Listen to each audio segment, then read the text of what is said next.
दोस्तों, ये कहानी ट्रक ड्राइवर राजू की है। जब वो खाली ट्रक लेकर घर वापस आ रहे थे, उसके साथ उसका हेल्पर भी था। रात के तकरीबन 11:30 बजे के आसपास वो राजस्थान के जगतपुरा हाईवे से गुजर रहे थे। उसने हाईवे पर भूत प्रेतों के बारे में कई कहानियां सुनी थी, लेकिन उसका तो रोज का काम था, जिस वजह से वो इन सब बातों पर विश्वास नहीं करते थे। उसने सोचा कि वे सिर्फ दूसरों को डराने के लिए अंधविश्वास फैलाते हैं। उस समय उस हाईवे पर बहुत ही कम गाड़ियां थी। खैर, उनके लिए तो अच्छा ही था कि वो जल्द ही पहुंच जाते। ट्रक चलाते चलाते अचानक राजू को लगा कि खाली ट्रक बहुत ही भारी हो गया है। ऐसा लग रहा था मानो ट्रक को आगे बढ़ने में कूदना पड़ रहा हो। उसे आश्चर्य हुआ कि क्या इंजन या टायरों में कुछ गड़बड़ है। उसने अपने हेल्पर से कहा, जाके देखियो तो क्या दिक्कत है।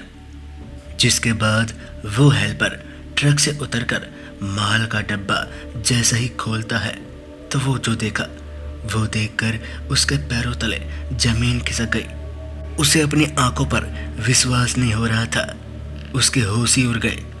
दरअसल पीछे लाशों से भरा हुआ था।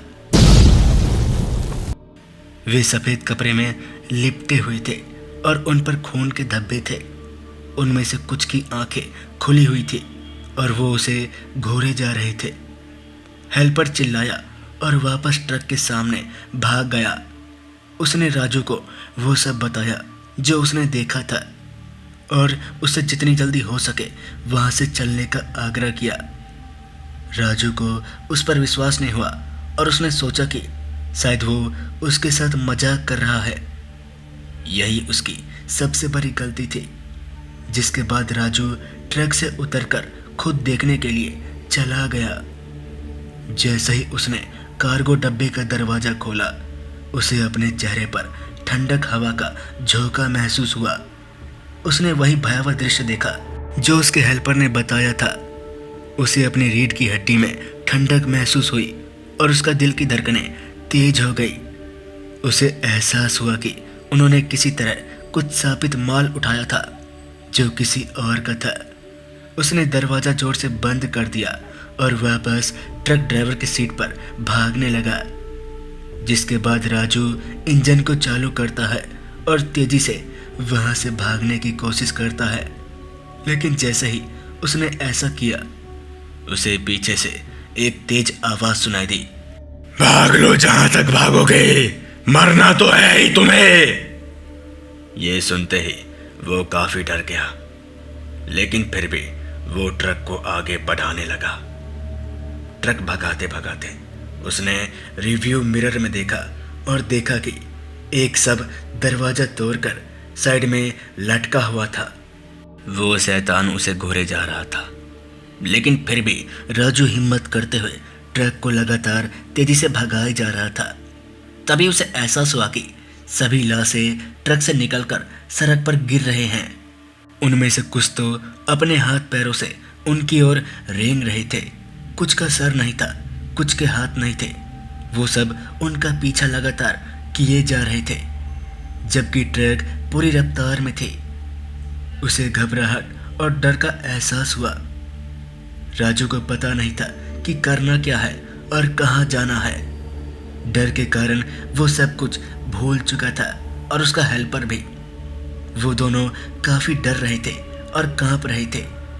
तभी राजू जोर से चिल्लाया और बोला, अरे बता, अब क्या करें, बता। जिसके बाद उसके हेल्पर ने कहा कि मुझे नहीं पता, हे भगवान बचा लो।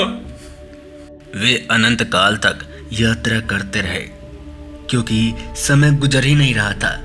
ऐसा लग रहा था मानो समय रुक सा गया हो।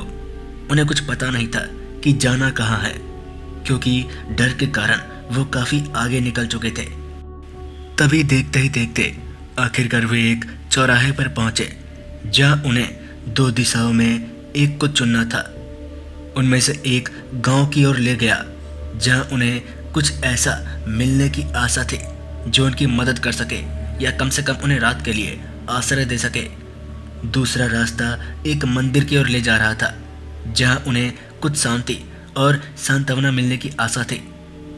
उन दोनों ने फैसला लिया कि मंदिर जाना ही सही रहेगा, क्योंकि किसी अनजान गांव में जाने की तुलना में ये अधिक सुरक्षित होगा।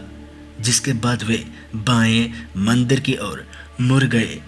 मंदिर यहाँ से लगभग 2 किलोमीटर था, इसलिए वो ट्रक को काफ़ी तेज रफ्तार से चला रहे थे। जब उन्होंने पीछे देखा तो अब वो सब गायब हो चुके थे।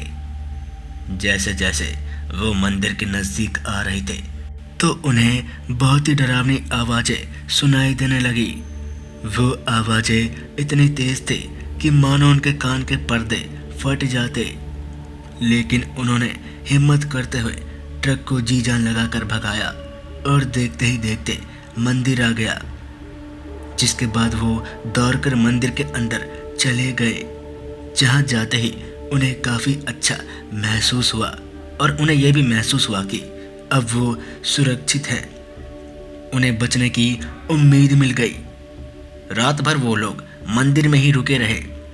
जैसे ही सुबह हुई फिर वो लोग वहां से निकल पड़े। उस रात तो उनकी जान बच गई, लेकिन क्या होता अगर वो मंदिर वहां नहीं होता? तो उनकी जान बचनी नामुमकिन थी। लेकिन अब अच्छी बात तो ये थी कि वो सही सलामत थे। जैसे ही वो घर पहुंचे तो 1 सप्ताह तक वो दोनों बीमार रहे। राजू और उसके हेल्पर के दिमाग में ये खौफनाक पल हमेशा के लिए छप गया, जो वो कभी नहीं भूल सकते। तो दोस्तों, ये कहानी यहीं तक थी। मिलते हैं ऐसी ही डरावनी कहानी के साथ। तब तक के लिए जय हिंद, जय भारत, जय श्री राम।